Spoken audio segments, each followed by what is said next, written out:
Hey there! Want to possibly get a trial, Gary? Join us on Twitch. Link in the description. Okay, let's keep this intro brief. Hi, I'm interrupting the intro here, and yes, breaking the fourth wall, because one of the builds that was featured in here ended up being far better than I ended up talking about. I got like 4 to 5 multi-kills, like 3 to 4 piece multi-kills in the span of 2 games. I killed a super. It was like, it's incredible. I just want to let you know that there's a build like in the middle here that you're going to want to stick around for, okay? Sorry to interrupt the flow.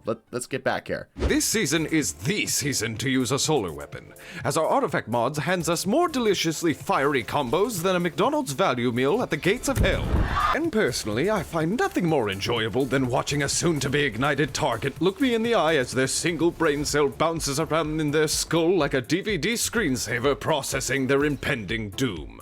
Legalize nuclear bombs. Use this Skyburner's Oath build. The build plays around the hip fire of the Skyburners to provide about 10 or so stacks of Scorch. This weapon property, in a vacuum, can immediately synergize with all solar fragments that benefit from scorching a target, such as singeing, searing, ashes, and so on. But then, sailing through the air, the Incinerary Grenade, and with it, the Fireworks Show! When your Skyburner Scorch and your Incinerary Grenade Scorch connects while you are using the Ember of Ashes, anything not bolted to the ground combusts into Wile E. Coyote cartoonish fireballs of utter vaporization. Your Guardian will become very familiar with the smell of burnt meat, because you can keep this loop of I didn't ask how large the room is, I cast Fireball, by using the fragment Ember of Blistering in PvE, or collecting fire sprites provided by the Ember of Searing in PvP.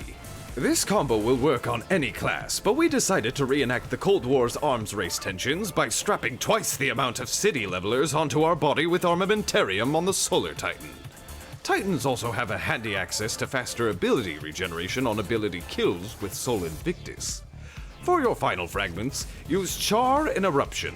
Focus your armor around grenade uptime, of course, to keep your walking war crime armed. Your secondary is up to you. Personally, we had fun using it with the Strand Trace Rifle. Now, normally this is where I would give you a rating, but I had a rather silly idea of asking you at home to rate them for us. Don't worry, we won't pay you. But we may pin the best rating in the comments. Ooh. Sound good? Well, you don't really have a choice. Cue the next build's music. Wait, how many? 14. Why so many? Bro, they had me stream for 7.5 hours. Is 6 better? Guys, subscribe. It's gonna be a long day for you, boy. Alright, here we go. One of my favorite pastimes is irritating other people in PvP, and for me, this is easiest by reminding the hunters that they are ironically the slowest class. This Warlock build straps a flamethrower to a fighter jet and utter disregards personal safety and the human rights of the enemy team. They say that being burned alive is one of the worst ways to die. But how can we know that unless we scientifically verify that through repeated and increasingly aggressive experimentation? This build uses the Prometheus lens on an Icarus-dashing, touch-of-flaming Warlock. While Prometheus isn't my go-to for trace rifles, with trace rifles receiving a massive buff coming with the mini Checkmate Sandbox updates in March, it's entirely feasible these laser tag blasters will be meta yet again, and as your doctor in off-metaology, I advise getting some practice with them now. Accordingly, due to the new special ammo acquisition mechanics, our forecasts predict a sharp and sudden decline of shotgun use, like free-falling off the Empire State Building. This gives room for fast-killing close-range primaries like this rabbit-hit Iron Reach Allied demand to shine. Spread the love and spread the napalm, and use these with the transversive steps. Besides my nearly unbreakable habit of manually reloading after every single time I fire my weapon, the Transversive's auto-reloading feature will make sure that you are always ready to dish out arson in any fight. The Phoenix Dive matches the mobility we desire, and also helps us get the hell out of the air when us as a graceful warlock start taking stray shots. Lastly, and possibly most importantly, the Prometheus lens scorches targets that you shoot at, so we can simply plug in the synergy logics from our last build into here. Now, let's talk about Merciless. I always held to the notion that Merciless was one of the worst fusions for PvP in the game. My reasoning always being that its perks, while powerful, lacked practicality. Sure, I have more damage after scoring a kill, But I already would roast a target in one fell swoop anyway, so what's the point? I now see the error of my ways, and this build helped mitigate its 1 second wind-up time. Merciless needs a moment to breathe to get its excessive damage value out, and what better way to do that than to break the ankles of your enemies? Mask of Bacchus displaces us and confuses our enemies just long enough for us to evaporate everything still nearby with the Merciless. Once Merciless has gotten the taste of blood, it gains a faster charge time and bonus damage if it's reloaded. This makes it go from a consistent but hard-to-reach solar delete button into one-size-fits-all handheld artillery nope cannon. Close range? Nope it. Medium range? Slap a big old nope on it. Long range? Well, you're pushing your luck a bit here, but it's possible to nopeify it too. To help the Merciless find its nope zone, we ran this build with the Stay Frosty, a lightweight stasis pulse rifle rolled with Killing Wind in Desperado. This weapon also gains benefit from the Bacchus's light shift, bumping up its base damage for a short time while after dodging. As an alternative route to our nope machine, try running this with the cold snaps. If the cold snaps ever catch someone slacking off, you can shove them into your super bar and get the Merciless's perks rolling. Overall, I rather enjoyed this build, and I feel the need to apologize to the Merciless. I understand you better now, and I respect your criminal activities. Let's return to Titans. You don't need to be a Destiny veteran to understand that Titans are basically synonymous with punching. Personally, I have found this playstyle to be a tad difficult to appreciate. I would rather defeat my enemies in such a way that leaves them confused and questioning their life decisions. So when this build slid across my desk, I knew we had something special. ACD-0 feedback fence at its base level does little to nothing to attackers. And with shotguns being in surplus, opting to intentionally leave yourself open to counterattack by leading with your melee seems like suicide. But through the clever combination of stacks on stacks and charged up, we can guarantee that any Guardian who tries to throw fists at us will end up as fuel for our super meter. The setup works like this. ACD-0 gives us armor charge whenever we deal melee damage. This one stack by itself is too small to sufficiently deal with our enemy.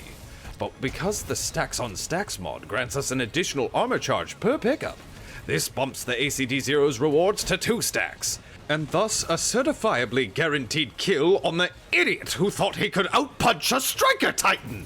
The ACD-0's deals its damage in an AoE around you as well, meaning you can very easily start handing out naps like your hands were drenched in chloroform. To keep your hands rated E for everyone, use this with the Spark of Feedback for bonus melee damage whenever you take a melee hit, allowing us to flip-flop the order with which we can give or receive our Mike Tyson impression. Our build creator had us use this with the Risk Runner, and while Risk Runner is certifiably average in Crucible, I have to appreciate the message this gives enemies. Almost like how animals in the wild color themselves brightly to warn predators of their toxin.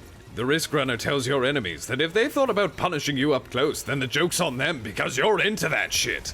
If you are, in fact, not into that shit, then try to round out your build with the Centrifuge, as it provides better range flexibility, as you've been seeing in the background too. Back to Warlocks? Pound for pound, Ariana's Vow might be the most slept-on weapon in the game, both providing fantastic ease of use and utility in PvE, but also an unbelievable burst damage with respectable times to kill in PvP. This build stretches the absolute limits of the special ammo economy, while all the while reminding any who cross our paths how devastating a Stasis Warlock with a bad attitude and good aim really is.